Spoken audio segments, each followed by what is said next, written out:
In today's in-depth documentary, we dive into the hidden but fiercely contested battlefield that underpins everything from smartphones and electric vehicles to missiles, satellites, and the world's green energy future, the rare earths war. How China came to dominate the refining and production of these critical minerals, why the world became dependent, and what it's doing now to break free. Rare earth elements like neodymium, dysprosium, terbium, and praseodymium may sound obscure, but they are the invisible force powering modern life. Inside the tiny but mighty magnets that spin electric car motors, stabilize wind turbines, guide precision missiles, and even bring color to flat-screen TVs. The story starts decades ago. In the 1980s and 90s, the US and other Western nations led rare earth mining and processing, but faced rising environmental costs and regulatory hurdles. Meanwhile, China saw an opportunity. State support, low labor costs, and fewer environmental restrictions allowed it to build refining capacity at massive scale. By the early 2000s, China produced and processed over 90% of the world's rare earths, using this dominance as leverage to attract manufacturing and investment in downstream industries. From magnets to EV batteries, this was more than luck. It was a deliberate strategy, recognizing that control over raw materials could translate into control over entire supply chains. In 2010, the world got a glimpse of what that meant when China restricted rare earth exports to Japan over a territorial dispute, causing prices to spike up to 700% in some cases. The shock forced countries to rethink their vulnerability, but rebuilding supply chains proved slow and expensive. Over the next decade, China consolidated its industry, cutting the number of licensed producers, investing in advanced refining technologies, and vertically integrating into magnet production, giving it a grip on both raw materials and high-value finished products. Meanwhile, demand surged. The rise of EVs, renewable energy, defense applications, and advanced electronics made rare earths more critical than ever. Tesla, Apple, Lockheed Martin, Siemens, and countless others depend on these minerals, often indirectly through suppliers, which makes the supply chain opaque and fragile. Today, China still refines around 80 to 90% of global rare earths, while countries like the US, Australia, and Canada are trying to catch up. The US has a rich deposit at Mountain Pass in California, mined by MP Materials, but most of its ore still goes to China for final refining. New players like Lynas in Australia have built refining outside China, but global capacity remains limited. The challenge isn't just mining. The hardest, dirtiest, and most technically complex part is separating rare earth oxides into pure metals, a process involving toxic chemicals and radioactive waste. China has decades of expertise and infrastructure, making it tough to replicate quickly.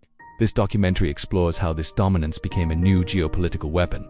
While the US, EU, and Japan depend on imports, China sees rare earths as strategic leverage. New trade tensions, such as the US-China tech war over semiconductors and AI chips, have sparked fears that China could again weaponize rare earth exports.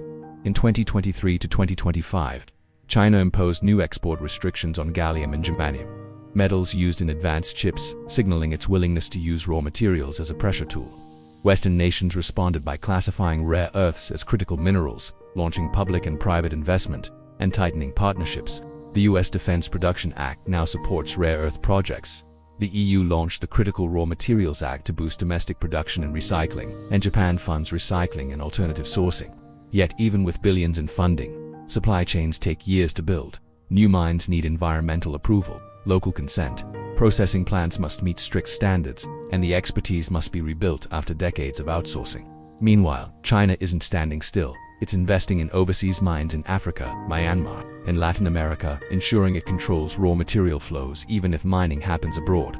China also dominates magnet manufacturing, a high-value downstream industry where most rare earths end up. Advanced magnets power EVs, drones, medical devices, and missile guidance systems, industries worth billions annually. While mining and refining get attention, magnet production is the real choke point. With over 80% of global capacity in China, we explore the human side of this story. Communities near mines facing pollution risks, engineers in China and Australia working on cleaner processing, and scientists researching substitutes and recycling. Substitution efforts, like ferrite magnets or new alloys, promise partial relief but often can't match rare earth magnets' power-to-weight ratio, critical for EV range and aerospace applications. Recycling is another hope. Magnets from discarded electronics can be recovered, but collection and processing remain limited, and global recycling covers only a small fraction of demand. Experts warn that unless recycling and substitution scale rapidly, demand for rare earths could double by 2035, deepening dependency. The race is also technological. Startups in the US, EU, and Japan are piloting solvent-free separation, laser-based refining, and AI-optimized processes to cut costs and reduce pollution. Meanwhile, China's state-owned giants like China Northern Rare Earth and China Minmetals invest in automation and green tech, seeking to keep their lead. At the same time, demand is changing.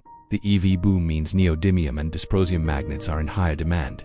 Offshore wind turbines use giant direct drive systems that rely on tons of rare earths, and defense systems like F-35 jets and precision missiles use hundreds of kilograms each. The US military has called rare earths a national security priority, with plans to stockpile materials and invest in domestic refining.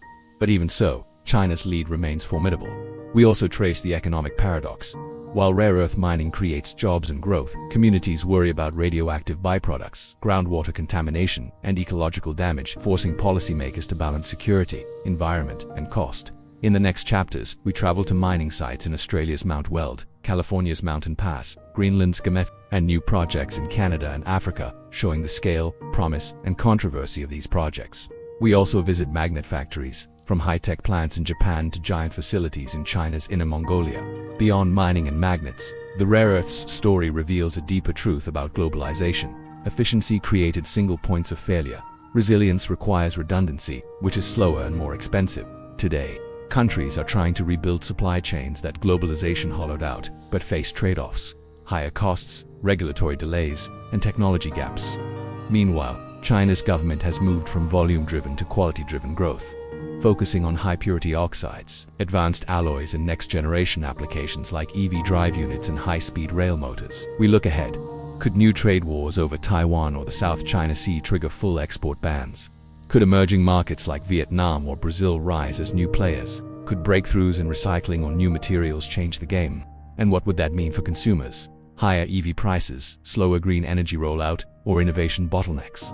We also ask if governments should collaborate despite rivalry. Climate goals require massive amounts of rare earths. Can nations cooperate on sustainability even while competing on security? Finally, we close with the big picture. Rare earths may seem invisible, but they shape everything from your phone's vibration motor to global military balance. The rare earths war is not just a story about minerals.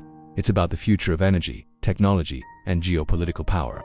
Thank you for watching this deep dive from Trade War Daily. Subscribe for daily updates on the world's hidden economic battles, because the minerals you've never heard of might decide who leads the 21st century.